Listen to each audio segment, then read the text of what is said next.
Welcome back to Apex Builders Group. How to install an underground fuel tank. Making a lot of progress. We're backfilling the tanks and using up all our supplies, especially the bedding material. Our little tracked hoe there is making progress. Everything is orderly, on schedule, within our budget. And this is Tom at Apex Builders Group, the consultant for underground fuel tanks. How to become a contractor, or if you're just curious of how a service station is built, I'll give you step-by-step instructions, and all I ask is a thumbs up, a subscribe, and if you have any comments or questions, please feel free to do those. There's no charge for watching my videos, and we do appreciate it being of service. So, without further ado,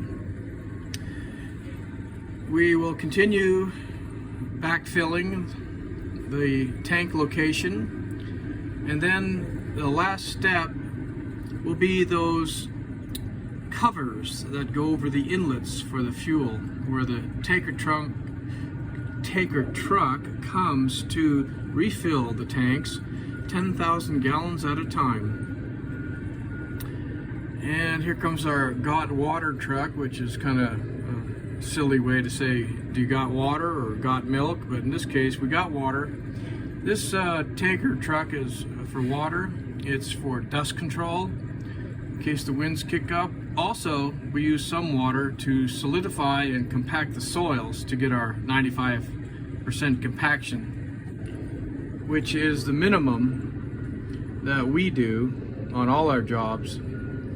So we have a good substrate underneath our concretes and pavers and asphalt and whatever we might have. We don't want to have any sinkholes, so we compact our soils in layers, preferably 1 foot at a time, with a sheep's foot. And wherever we can't get the sheep's foot, we get our tracked hoe or whatever equipment we have that's heavy to solidify our soils.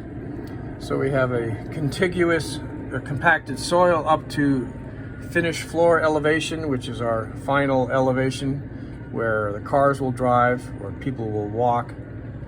A tracked hoe, as you see the white one in the foreground, is one of the little pieces of equipment that can do jobs of the bigger ones, but they can get into the tight areas where logistics demand a small piece of equipment. And the tracked hoe, it's called a backhoe, and they have tank tracks, which gives them excellent steerability in mud and traction. In some cases, we have the four-wheel drive unit in front of us, the 621G, made by Case Corporation. It has rubber tires. It articulates in the middle, gives it good turn radius. That piece of equipment is very versatile. It can get into small areas,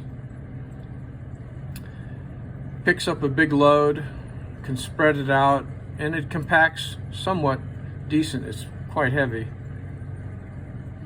All these pieces of equipment are utilized, every single one of them. Every piece has its own designated usage.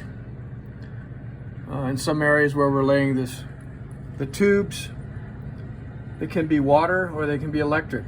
But these tubes, we don't need a huge trench. We don't want to excavate a lot of soil.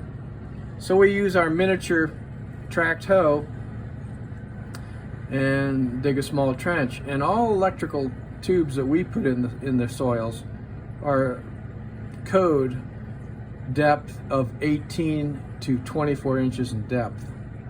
That's below the finished concrete.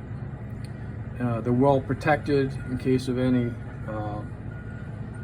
further excavation. Everyone knows who is a builder and licensed contractor that 18 to 24 inches in depth will be our first buried utility line.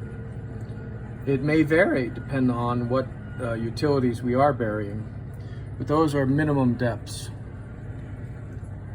Well, that's all for today, folks, on YouTube channel Apex Builders Group. This is Tom, the consultant. Appreciate us for watching. Thumbs up, subscribe. Any comments or suggestions, give us a thumbs up and a comment, and we'll be glad to do another video for you. Next installation will be covering all the tanks. This is Tom, out.